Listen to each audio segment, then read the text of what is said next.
ஒரு கேவலமான அரசாங்கம் என்பதற்கு இதுவே உதாரணம். ஒரு நாட்டில் சட்ட ஒழுங்கு பேணி காக்க வேண்டும். சட்ட ஒழுங்கு சிறப்பா இருந்தா தான் மக்கள் பாதுகாப்பா இருக்க முடியும்.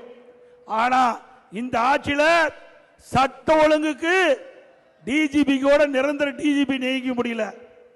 ஒரு டிஜிபிக்கு ஓய்வு பெற வேண்டும் என்றால் அந்த ஓய்வு பெறுவதற்கு 3 மாதத்துக்கு முன்பாகவே அதில் யாரெல்லாம் தகுதியான டிஜிபி பட்டியல மத்திய யூபிஎஸ்சிக்கு அனுப்பி அந்த யூபிஎஸ்சி அதில் 3 பேர் தகுதியானவர்களை தேர்ந்தெடுக்கப்பட்டு மாநில அரசுக்கு அனுப்பி அதில் ஒருவரை மாநில அரசாங்கம் டிஜிபியை நியமிக்கணும்.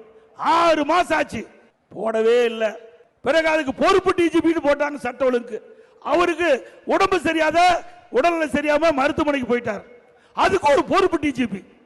இப்படிப்பட்ட திறமையில்லாத அரசாங்கம் தேவையா?